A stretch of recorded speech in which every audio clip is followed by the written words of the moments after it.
My name is Eric Kahn. I was born in 1929 in Wiesbaden, Germany. My father Max, my mother Irma, and I had a brother, his name was Gunther. My father's family was Jewish, and they lived in Germany for hundreds of years. My mother was born as a Christian, and the Nazis called it as the Aryan race. So they were considered to be a mixed marriage. My mother converted to be Jewish before I was born, and they were Jews that lived in Germany, Germans of Jewish faith, basically, not just Jews who lived in Germany. A few years after I was born, in 1933, the Nazis came to power. And my father lost his business. He was in business with his brother in a wholesale business with brushes and things like that. There was a boycott in 1933, right after the Nazis took power, and he went bankrupt with his brother. So he became a traveling salesman for a German textile firm. Propaganda against the Jews accelerated during the 30s. And in 1935, I started public school in a German public school.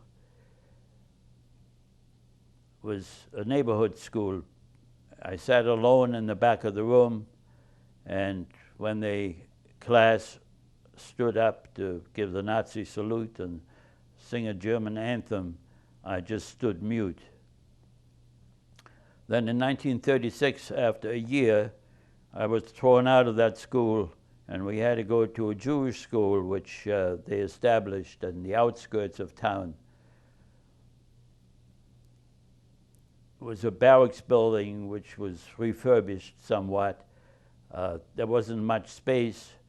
The classes were doubled up because there was no room to have enough classroom space for all the grades. We had good teachers. I recall particularly Miss Bernstein, who was a English and German grammar teacher, and Mr. Stern, who taught us mathematics. They were both excellent. We learned English in an early grade, and we'd put on Snow White, a play in the English language early on.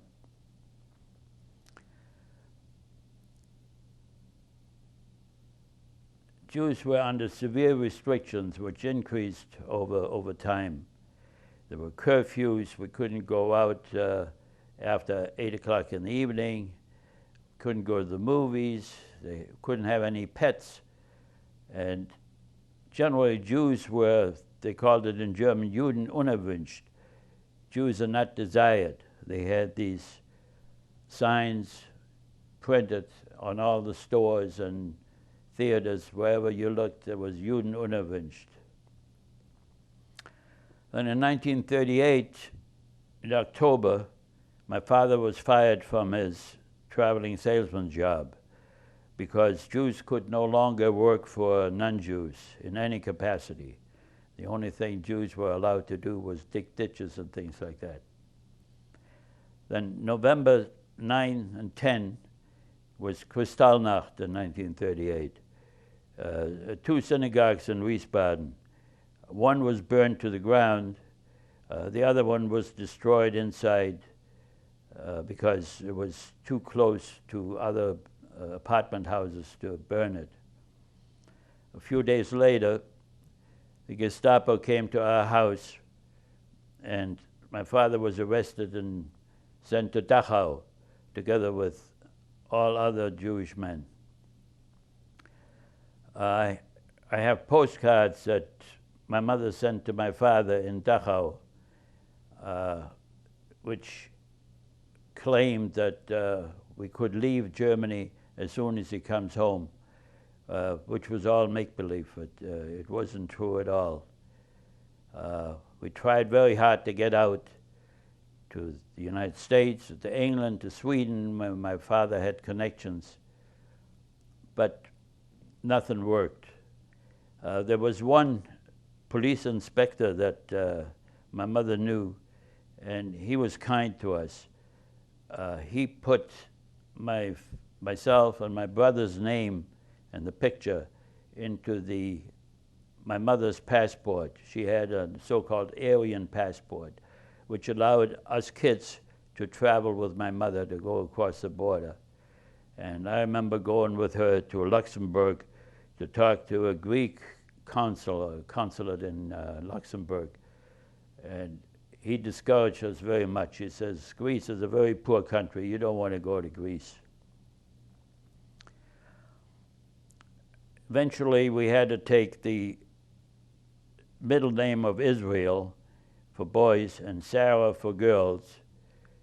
And the Star of David had to be put on our person, on our left lapel, as well as on the doors of the apartment.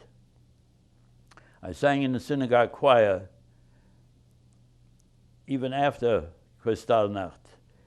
We opened that synagogue that wasn't destroyed, and we had small services, and I sang in the choir. We couldn't go to any playgrounds. There were no sports allowed, no pools or anything like that. After my father came home from Dachau, I accompanied him every Friday morning at 10 o'clock to the Gestapo building in Wiesbaden. And he had to sign his name, and usually he came out very quickly. I waited outside. There were a couple of incidents where he didn't come right out, and I went up to the door of the Gestapo building, and they made me wait, and eventually they let us out.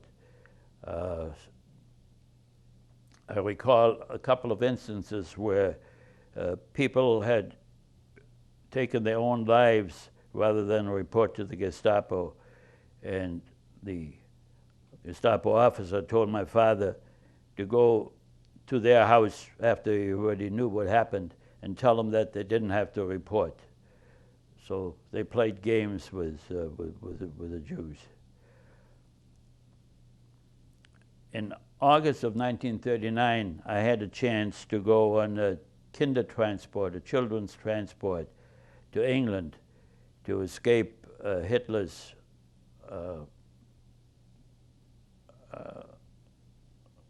hands. But I was ready to go the next morning. The suitcase was at the station already, and my parents heard on the radio that Britain and France had mobilized their troops to get ready for the coming war. So they decided, I was 10 years old, to leave me in Wiesbaden to stay with them rather than be alone in a foreign country. Then they confiscated our radio on Rosh Hashanah 1939, and after that it was very difficult to get news. We had no newspapers. We purposely were kept in the dark. My grandfather, who was not Jewish, my mother's father, had a little radio, and we went to their house and listened to the BBC and went back home to my parents to tell them what we heard. Usually the broadcasts were jammed, so it was very difficult to hear what was being said.